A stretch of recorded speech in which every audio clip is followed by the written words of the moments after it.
अस्सलाम वालेकुम वरहमतुल्लाहि वबरकातुहू। दोस्तों, उम्मीद है कि आप सब खैरियत से होंगे। तो आज आपके सामने एक और वीडियो के साथ हाजिर हूँ। आज की इस वीडियो के अंदर हम क्या पढ़ने जा रहे हैं? हम आज की इस वीडियो के अंदर तीन चीजें पढ़ेंगे। How to write the symbols of element, ठीक है, यानी जो एलिमेंट्स होते हैं उनके सिंबल्स किस तरह लिखते हैं। What is the chemical formula, ठीक है, what is the chemical formula, ठीक है, केमिकल फार्मूला क्या होता है, और उसके बाद किस तरह उसको लिखते हैं, और उसके बाद व्हाट इज वेलेंस। ये तीन चीजें आज के इस वीडियो में हम जो है पढ़ेंगे और उसका कॉन्सेप्ट क्लियर करेंगे। तो ये जो हमारे केमिस्ट्री 9th क्लास की पहले चैप्टर के टॉपिक्स हैं, तो शुरू करते हैं। हाँ, तो दोस्तों सबसे पहले हम पढ़ेंगे how to write samples of element, यानी एलिमेंट्स की सैंपल्स किस तरह लिखते हैं। अब एलिमेंट्स क्या है, हमने ये पिछले वीडियो के अंदर डिस्कस किया है। अगर आपको वो वीडियो नहीं सुनी, आपको वो बात समझ नहीं आई, पहले वो समझ लें, फिर आप ये बात समझें कि सैंपल्स किस तरह उसके लिखते हैं। ये बिल्कुल सिंपल चीज है कि सैंपल्स किस तरह लिखते हैं। तो इनके तीन जो है रूल्स हैं। नंबर पहली बात, ठीक है, samples of elements are written by one और टू लेटर्स, ठीक है, यानी जो सैंपल्स होती है या तो एक लेटर होता है या उसके अंदर दो लेटर्स होते हैं। अब जैसे हमारी हाइड्रोजन है, ठीक है, हाइड्रोजन गैस, जो उसकी सैंपल है वो क्या है, एच। एच क्या है, इसकी सैंपल है, ठीक है, तो एक लेटर है। इसी तरह अगर आप क्लोरीन की मिसाल लें, क्लोरीन ये गैस है, तो इसके अंदर दो लेटर्स है। या तो एक लेटर सैंपल के अंदर जो एलिमेंट की सैंपल है वो उसके अंदर या एक लेटर होगा या दो लेटर्स होंगे, उससे ज्यादा लेटर्स सैंपल के अंदर नहीं हो सकते, ठीक है। उसके बाद दूसरा जो हमारा रूल है वो ये है कि फर्स्ट लेटर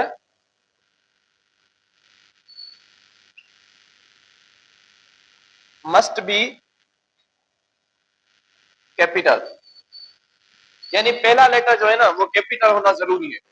कोई भी अगर आप सिंबल लिखते हैं, मिसाल के तौर पर जैसे हाइड्रोजन है तो ये कैपिटल लेटर लिखे हैं। अगर हम स्मॉल लेटर के अंदर एच लिखेंगे तो ये हमारा गलत हो जाएगा।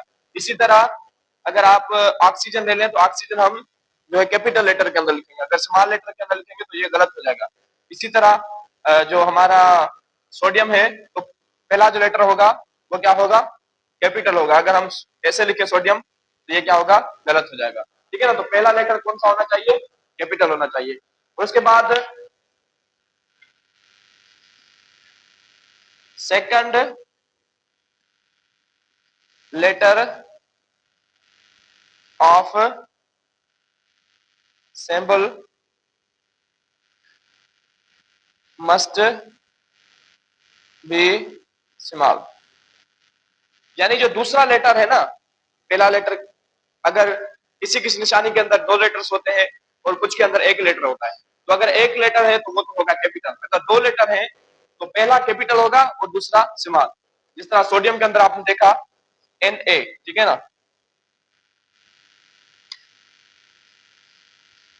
तो ये पहला जो है कैपिटल होगा, दूसरा स्मॉल, ऐसे लिखेंगे ना दोनों कैपिटल तो ये गलत है, या दोनों स्मॉल लिखेंगे तो ये भी गलत है। मतलब पहला लेटर कैपिटल होगा, दूसरा स्मॉल। इसी तरह क्लोरीन का पहला कैपिटल, दूसरा स्मॉल। अगर हम दोनों कैपिटल लिखें तो भी गलत, अगर दोनों स्मॉल लिखें तो भी गलत। पहला कैपिटल, दूसरा स्मॉल, ठीक है। तो ये तीन रूल्स है जिससे हम एलिमेंट्स लिखते हैं। और आपको मैंने बताया था कि हमारे जो प्रोडक्ट टेबल है यानी जो एलिमेंट्स है वो 118 है, तो उनकी इसी तरह जो है सैंपल्स होती है। तो आगे चलते हैं। हाँ, तो केमिकल फार्मूला क्या होता है, केमिकल फार्मूला हम कहते हैं, डेफिनेशन उसकी क्या होती है, the formula represent elements, represent symbol of elements, symbol of elements and ratio of elements to one another in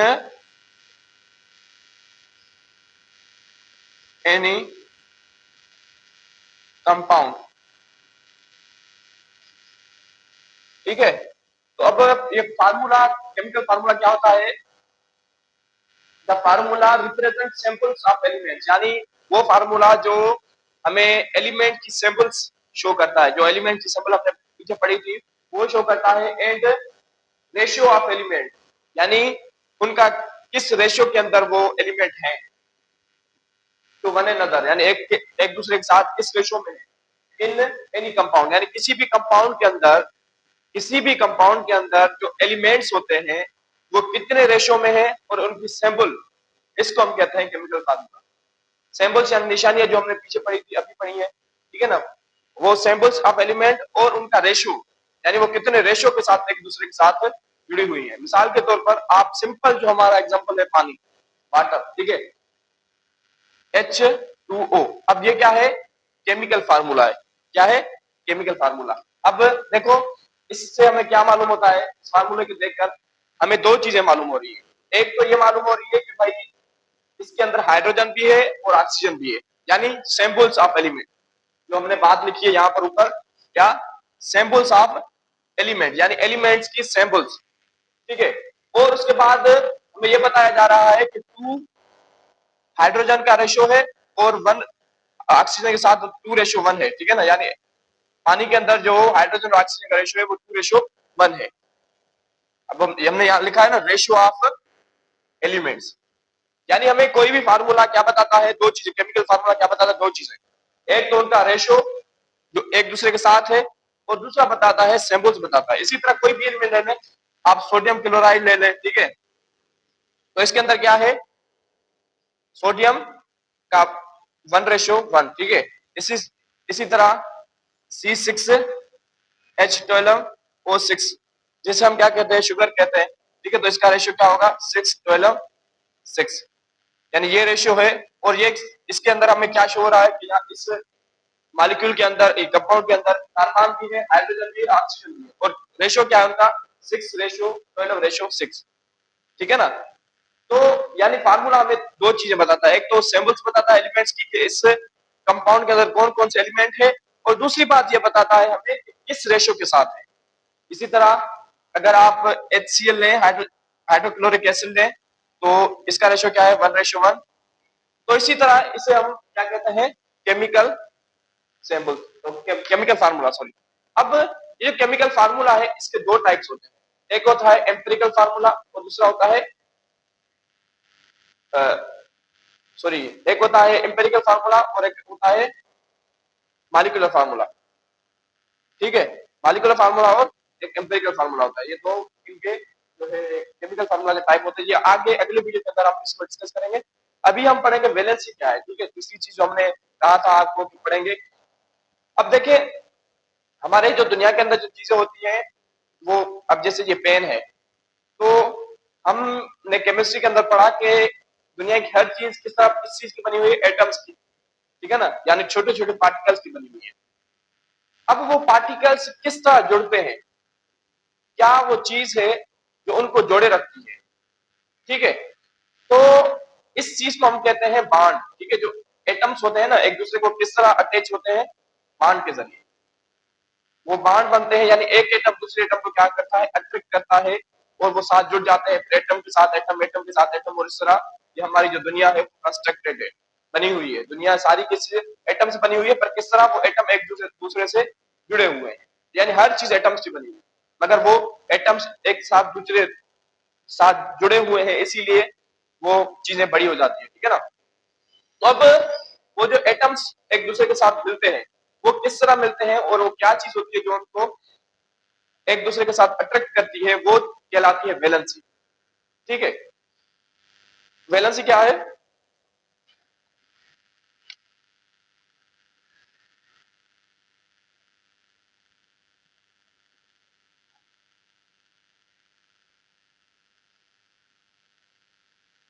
कैपे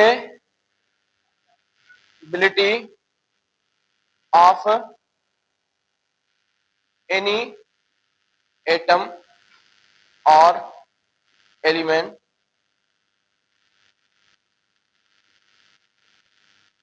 to combine with any other atom or compound। ठीक है, तो वैलेंसी क्या होती है?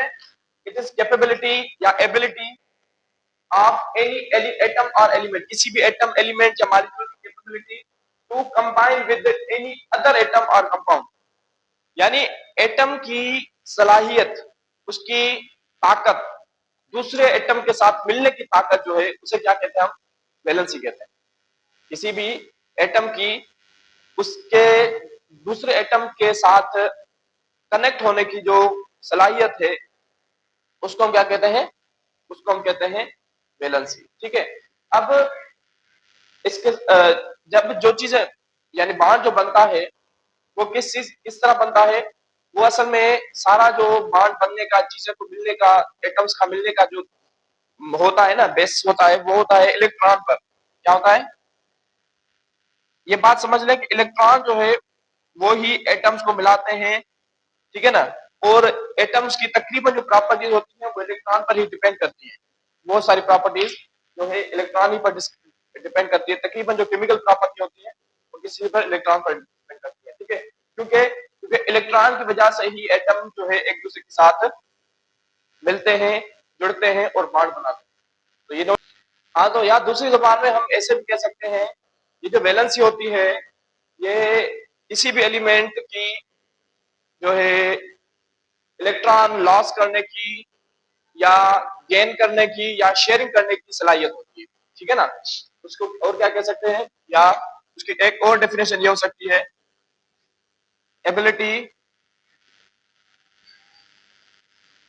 Of atom to loss or gain or share electron. ठीक है, अब मैंने आपको बताया कि ability of atom to loss electron or gain electron or share electron, यानी एटम्स की सलाहियत, या तो वो इलेक्ट्रॉन देने की सलाहियत, या इलेक्ट्रॉन लेने की सलाहियत, या फिर इलेक्ट्रॉन की शेयरिंग की सलाहियत को हम क्या कहते हैं? वैलेंसी कहते हैं। अब मैंने आपको अभी बताया था थोड़ी देर पहले कि असल में ये जो बॉन्ड बनता है वो इलेक्ट्रॉन की वजह से ही बनते हैं। ठीक है ना, इलेक्ट्रॉन की शेयरिंग होती है, इलेक्ट्रॉन की लॉस और गेन होती है। मिसाल के तौर पर अगर मैं मिसाल दूं आपको, तो अगर आप ये सोडियम ले लें, ठीक है, क्या है ये? सोडियम है हमारा। अब सोडियम का एटॉमिक नंबर कितना होता है? 11 होता है, 11। ठीक है, सोडियम का एटॉमिक नंबर 11 होता है। और क्लोरीन का होता है आई थिंक 17 होता है, ऐसे होता है।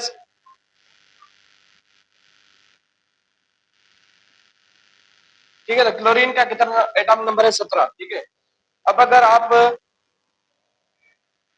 आगे चलकर देखेंगे, हम अभी तो आपको ये बात समझ नहीं आएगी। तो अब क्लोरीन को एक इलेक्ट्रॉन की जरूरत होती है, ठीक है, और सोडियम को के पास एक इलेक्ट्रॉन एक्स्ट्रा होता है, आप कह सकते हैं। ठीक है, और ये दोनों क्या होते हैं? अनस्टेबल होते हैं, यानी दोनों मुतमईन नहीं होते। और फिर क्या करता है? अभी मैं आपको सिंपल ये बताता हूं कि सोडियम क्या करता है, एक इलेक्ट्रॉन देता है किसको? क्लोरीन को। ठीक है, इलेक्ट्रॉन देता है, फिर ये बन जाता है हमारा सोडियम क्लोराइड। अब यहां देखें, ये जो क्लोरीन है, क्लोरीन को सोडियम एटम क्यों दिया? इसीलिए दिया, या क्लोरीन ने क्यों लिया? इसीलिए लिया कि क्लोरीन के पास इलेक्ट्रॉन को खींचने की सलाहियत ज्यादा थी, इसलिए उसने खींच लिया। और सोडियम के पास इलेक्ट्रॉन को लॉस करने की सलाहियत ज्यादा थी, तो उसने क्या किया? लॉस कर दिया। यानी कितने इलेक्ट्रॉन लॉस किए? एक। तो यानी इसकी वैलेंसी कितनी होगी? एक। और इसकी भी वैलेंसी कितनी होगी? एक। इसी तरह अगर आप हाइड्रोजन के लिए, हाइड्रोजन की वैलेंसी 1 है, ठीक है। और हीलियम की वैलेंसी क्या है, 0 है। क्यों? क्योंकि हीलियम, आगे चलकर आपको मैं समझाऊंगा इस चीज को, कि हीलियम स्टेबल एलिमेंट होता है, वो कोई बांड नहीं बनाता, ठीक है ना। और उसके बाद अगर आप लिथियम है, ठीक है ना, तो लिथियम की भी क्या है, 1 है। हीलियम, लिथियम, बेरिलियम, ठीक है। बेरिलियम की क्या होती है, 2। बोरान, 3। कार्बन, 4, ठीक है। Boron, carbon. नाइट्रोजन की फिर -3। नाइट्रोजन, ऑक्सीजन की -2। और क्लोरीन की -1, ठीक है। उसके बाद chlorine, oxygen, sorry, nitrogen, oxygen, fluorine. उसके बाद नियॉन आता है। नियॉन की वैलेंसी क्या होती है, 0, कोई वैलेंसी नहीं होती, नियॉन भी कोई बांड नहीं होता। तो इस तरह ये क्या है, यानी इलेक्ट्रॉन को खींचने की या इलेक्ट्रॉन को लॉस करने की सलाहियत। अब अगर आप यहाँ पे देखते हैं कि पॉजिटिव है, यानी 2, 3, इनका मतलब है ये इलेक्ट्रॉन को लॉस करते हैं, यानी जो हाइड्रोजन और लिथियम है, ये एक इलेक्ट्रॉन को लॉस करते हैं। और बेरिलियम 2 को, बोरान 3 को, कार्बन 4 इलेक्ट्रॉन ये करता तो नहीं है लॉस, क्योंकि अक्सर ये शेयरिंग करता है, ठीक है ना। और उसके बाद नाइट्रोजन अगर आप ले लें, नाइट्रोजन कितने लॉस करता है, 3 इलेक्ट्रॉन लॉस करता है। इसी तरह ऑक्सीजन 2 इलेक्ट्रॉन लॉस करता है, क्लोरीन 1 इलेक्ट्रॉन लॉस करता है, और नियॉन इलेक्ट्रॉन लॉस गेन नहीं करता, क्योंकि ये भी एक स्टेबल एलिमेंट है, जिस तरह हमने हीलियम पढ़ा था, हीलियम, ठीक है ना। आगे जाकर हम ज्यादा डिस्कस करेंगे, और अगर आपको ये बात समझ नहीं आ रही तो आपको परेशान होने की जरूरत नहीं है, क्योंकि इसके लिए हमें एक अलग चैप्टर है, केमिकल बॉन्ड, ये बॉन्ड किस तरह बनते हैं। और उसके बाद एलिमेंट के मुताबिक एक अलग चैप्टर है आगे चलकर। ये फिलहाल हम इंट्रोडक्शन समझ रहे हैं, ठीक है ना। प्रोडक्ट टेबल है अलग से एक, जिसके अंदर हम एलिमेंट्स के मुताबिक, एलिमेंट की प्रॉपर्टीज किस तरह होती है, क्या चीजें होती है, वो सब डिस्कस करेंगे। तो उम्मीद है कि आपको ये बातें समझ में आ गई होगी। अगर कोई भी बात समझ नहीं आए तो आप कमेंट बॉक्स के अंदर सवाल कर सकते हैं, इंशाल्लाह आपको जल्द ही उसका जवाब मिल जाएगा। इंशाल्लाह अगले वीडियो में मिलेंगे। अगर आपको वीडियो अच्छी लगी तो वीडियो को लाइक करें और शेयर करें अपने दोस्तों के साथ, और सब्सक्राइब करना ना भूलें। इंशाल्लाह अगले वीडियो में मिलेंगे। अस्सलाम वालेकुम।